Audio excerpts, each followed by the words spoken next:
नमस्कार, मी सुमित. तुम्ही पाहताय LS मराठी 10च्या बातम्यांमध्ये आपलं स्वागत. भाजपचे आमदार राम कदम यांनी केस न कापण्याची शपथ 4 वर्षांपूर्वी घेतली होती. जोपर्यंत आपल्या घाटकोपर मतदारसंघातील विक्रोळीचा पाणी प्रश्न सुटत नाही तोपर्यंत डोक्यावरील केस कापणार नाही असा संकल्प आमदार राम कदम यांनी केला होता. हा संकल्प त्यांनी 4 वर्षापूर्वी केला होता. 4 वर्ष त्यांनी संयम ठेवला असं ते सांगतायत. हा पाणी प्रश्न सुटाव्यासाठी आपण संघर्ष करत त्याचा पाठपुरावा केला. अखेर त्या प्रयत्नांना यश मिळालं आहे असं ते म्हणाले. त्यामुळे गुरुवारी त्यांनी आनंदगड पाणी टाकी इथं केस कापून ते केस कॅन्सरग्रस्त रुग्णांना दान केले आहेत असं कदम यांनी सांगितलंय. फसवणूक आणि कर्जबाजारीपणाला कंटाळून आत्महत्या करत असल्याचा उल्लेख करत यवतमाळमधील विद्यानगरी येथील शेतकरी खुशाल उर्फ रवी आनंदराव ढुमणे यांनी आत्महत्या केली होती. ते 53 वर्षांचे होते. ही बाब त्यांच्या मृत्यूच्या 3 दिवसानंतर घरातील साफसफाईत आढळून आलेल्या डायरीत स्पष्ट झाली आहे. पोलीस ठाण्यात दिलेल्या तक्रारीवरून विक्रम उर्फ विक्की तुलसीदास नानवाणी आणि इतर चौघांनी संगनमतानं त्यांची शेती खरेदी केली. मात्र दस्तऐवजातील मजकूर वाचू न देता, माहिती न देता शेतावर त्यांनी कर्ज उचललं असा आरोप तक्रारीमध्ये करण्यात आलाय.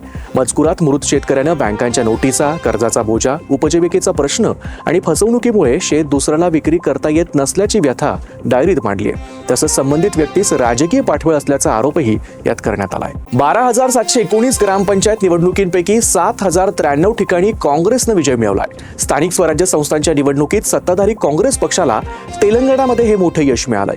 मुख्यमंत्री रेवंत रेड्डी यांच्या नेतृत्वात काँग्रेसनं हे मोठं यश मिळवलंय. यात भाजप 3ऱ्या क्रमांकावरती फेकला गेलाय. भाजपनं केवळ 699 जागांवर विजय मिळवलाय.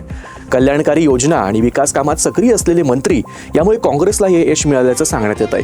या निकालामुळे तेलंगणातील ग्रामीण भागात अजूनही काँग्रेसचा प्रभाव असल्याचं दिसून येत आहे. मुंबई कलकत्ता या राष्ट्रीय महामार्गावर भंडाऱ्याच्या बायपास महामार्गावरील वैनगंगा नदीच्या पुलावर खिळ्यांची लोखंडी पट्टी महामार्गावर टाकून भरधाव ट्रकसह अन्य वाहनांना देखील सिनेस्टाईल थांबवून वाहनातील चालक आणि क्लीनरला लाठाकाठ्याने मारहाण करत त्यांच्याकडील रोकड लुटणाऱ्या टोळीला भंडारा पोलिसांनी अटक केली आहे. 12 जणांच्या टोळीनं मागील काही दिवसांपासून भंडाऱ्याच्या बायपास मार्गावरती मध्यरात्री अक्षरशः उच्छाद मांडला होता.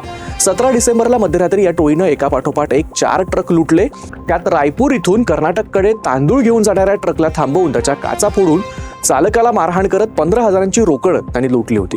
चालकाच्या तक्रारीवरून भंडारा पोलिसांनी तपासाची चक्र फिरवली आणि एक करीत 12 तासांच्या आत 12 आरोपींना अटक करण्यात आली आहे. अलिबाग तालुक्यातून एक अत्यंत धक्कादायक आणि गंभीर प्रकार समोर आला असून एका अल्पवयीन मुलीचं मंदिरात बेकायदेशीररित्या लग्न लावून तिचं सातत्यानं लैंगिक शोषण करण्यात आल्याचा आरोप होतो आहे. या शोषणातून पीडित मुलगी गर्भवती राहिल्याचं उघड झाल्यानंतर पोयनाड पोलीस ठाण्यात गंभीर स्वरूपाचा गुन्हा दाखल करण्यात आलाय. या प्रकरणी आरोपीच्या विरोधात भारतीय दंड संहिता, पोक्सो कायदा तसंच बालविवाह प्रतिबंधक कायदा या अंतर्गत गुन्हा नोंदवण्यात आलाय. दारूच्या नशेत असलेल्या ड्रायव्हरनं कंटेनर धुळ्यातल्या मुख्य चौकात आणत 2 वाहनांचं नुकसान केलंय. यामुळे मोठी वाहतूक कोंडी देखील झाल्याचं पाहायला मिळालं. यावेळी नागरिकांमध्ये भीतीचं वातावरण पसरलं होतं. कंटेनर ड्रायव्हर हा दारूच्या नशेत असल्याचं निदर्शनास आल्यानं नागरिकांनी प्रसंगावधान राखत कंटेनर थांबवला. पुढे हा कंटेनर पोलिसांच्या ताब्यात देण्यात आला. सांगलीच्या आटपाडीमध्ये लग्न लावून देण्याच्या आमिषाने 2 कुटुंबांना 5 लाखांचा गंडा घालण्यात आल्याचा प्रकार उघडकीस आलाय. सांगलीच्या आटपाडी तालुक्यातील धनाजी कदम यांच्याकडून धनाजी शिंदे आणि नांदेडमधील पोलू शंकर गिरी यांनी लग्नासाठी मुलगी शोधून देण्याचं आमिष दाखवलं. त्यांनी आरती नावाच्या तरुणीला एका मंदिरात आणलं. तिथं 2.5 लाख रुपये घेऊन लग्नाची सुपारी देखील फोडण्यात आली. परंतु आरती नामक वधूनं आटपाडीमधील दिघंची इथून लग्नापूर्वीच पलायन केलं. या दोघा संशयितांनी त्यांचे पाहुणे दत्तात्रय काशीद यांनाही असाच गंडा घातल्याचा प्रकार समोर आलाय. त्यांच्याकडूनही लग्नाचा भास निर्माण करून 2.5 लाख रुपये घेतले गेले. त्यानंतर काशीद यांच्या घरातून 30 ते 40 दिवसाच्या आतच या वधूनं पलायन केलं.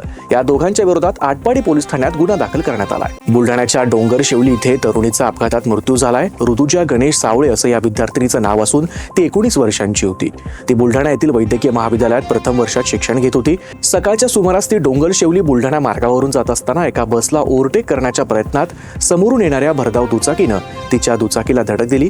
या भीषण अपघातात ऋतुजा गंभीर जखमी झाली. तिला तात्काळ रुग्णालयात नेण्यात आलं. मात्र डॉक्टरांनी तिला मृत घोषित केलं. शोकाकुल वातावरणात ऋतुजावर अंत्यसंस्कार करण्यात आले. रत्नागिरीच्या मिरजोळेत बिबट्याची दहशत पाहायला मिळते. सोनारवाडी भागातील जंगल परिसरात बिबट्याने एकाच रात्री 4 गुरांना ठार केलंय. सरपंच रत्नदीप पाटील यांनी तात्काळ वनविभागाला याची खबर दिली. पूर्ण मिरजोळे आणि लगतच्या परिसरात बिबट्याला पकडण्यासाठी वनविभागानं त्वरित उपाययोजना करावी अशी मागणी ग्रामस्थांनी केली आहे. माणिकराव कोकाटे यांच्या जागी नव्या मंत्र्याची नेमणूक करताना अजित पवार यांच्याकडून जातीय समीकरण साधण्याचा प्रयत्न होणार असल्याची माहिती समोर आली आहे। या मंत्रिपदासाठी जे इच्छुक आहेत त्यांच्यामध्ये सध्या माजी मंत्री अनिल पाटील, धनंजय मुंडे, संजय बनसोडे यांचा समावेश आहे। माणिकराव कोकाटे यांच्या जागी जर मराठा समाजातील नव्या चेहऱ्याचा विचार केला तर प्रकाश सोळंके, संग्राम जगताप, सुनील शेळके या 3 नावांचा सुद्धा विचार केला जाऊ शकतो। तसंच कोकाटे हे नाशिकचे असल्याकारणाने नाशिकच्या निफाडचे आमदार दिलीप बनकर यांच्याही नावाचा विचार केला जाऊ शकतो। त्यामुळे आता अजित पवार हे माजी मंत्र्यांना संधी देणार की नव्या चेहऱ्याला मंत्रिपदासाठी त्यांची पसंती असेल याकडे सर्वांचं लक्ष लागलंय। या होत्या आताच्या महत्त्वाच्या बातम्या। बघत रहा एलएस मराठी।